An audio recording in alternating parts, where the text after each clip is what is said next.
नमस्कार दोस्तों, मैं हूं अभिषेक और आज मैं बात करने जा रहा हूं लेखक अमरकांत द्वारा लिखी गई कहानी जिसका शीर्षक है बहादुर। यह कहानी एक मध्यम वर्गीय परिवार के जीवन से संबंधित समस्याओं पर आधारित है। इस कहानी में एक बेसहारा पहाड़ी लड़के की मार्मिक कथा का वर्णन किया गया है। तो चलिए दोस्तों, शुरू से इस कहानी को समझने की कोशिश करते हैं। दिल बहादुर लगभग 12-13 वर्ष का एक पहाड़ी नेपाली लड़का है। उसके पिता की मृत्यु हो चुकी है और उसकी माँ हमेशा उसे मारती पीटती रहती है, जिससे तंग आकर वह अपने घर से भाग जाता है और एक मध्यम वर्गीय परिवार में घरेलू नौकर के रूप में नौकरी करने लगता है। निर्मला, जो कि गृह स्वामिनी है, वह बड़ी उदारता के साथ दिल बहादुर के नाम से दिल शब्द हटाकर उसे सिर्फ बहादुर कहकर पुकारती है। बहादुर अत्यंत परिश्रमी, हंसमुख और ईमानदार लड़का है। वह अपनी मेहनत से पूरे घर को साफ सुथरा रखता है और घर के सभी सदस्यों की सभी आवश्यकताओं को पूरा करता है। उसके आने से परिवार के सभी सदस्य बड़े ही आलसी बन गए हैं। बहादुर इतना काम करने के बावजूद भी हमेशा हंसता रहता है। हंसना और हंसाना मानो उसकी आदत बन गई थी। वह रात में सोते समय कोई न कोई गीत जरूर गुनगुनाता है। निर्मला का बड़ा लड़का किशोर एक बिगड़ा हुआ लड़का था, जो कि शान शौकत और रौब से रहना पसंद करता था। उसने अपने सारे काम बहादुर को सौंप दिए थे। यदि बहादुर उसके काम में थोड़ी सी भी लापरवाही करता था तो वह बहादुर को गालियां देता था। वह छोटी छोटी गलती पर बहादुर को पीटता भी था।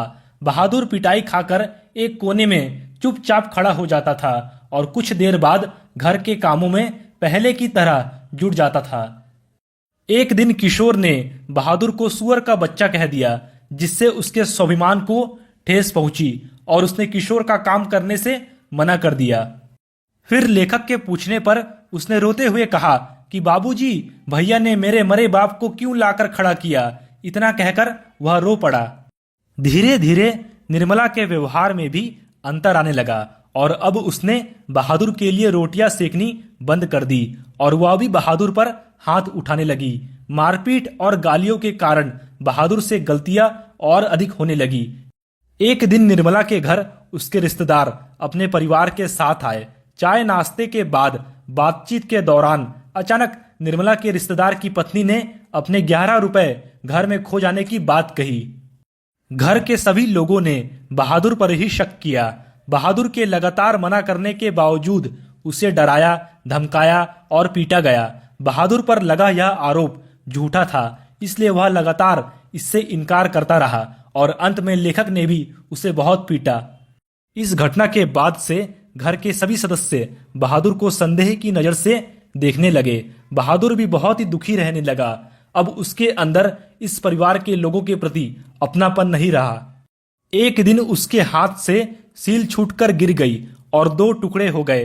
फिर पिटाई के डर और लोगों के क्रूर और असभ्य व्यवहार से तंग आकर वह अपना सारा सामान घर में ही छोड़कर कहीं चला गया। वह अपना कोई भी सामान लेकर नहीं गया। निर्मला के पति और किशोर को बहादुर की ईमानदारी पर विश्वास हो गया था। वे लोग जानते थे कि रिश्तेदार के रुपए उसने नहीं चुराए थे। इसके बाद घर के सभी लोग बहादुर पर स्वयं द्वारा किए गए अत्याचारों के लिए पश्चाताप करने लगे। तो दोस्तों, इस वीडियो को लाइक और शेयर करके आप हमारा आत्मविश्वास बढ़ा सकते हैं और हमारे चैनल पर पहली बार आए हैं तो चैनल को सब्सक्राइब जरूर करें। धन्यवाद।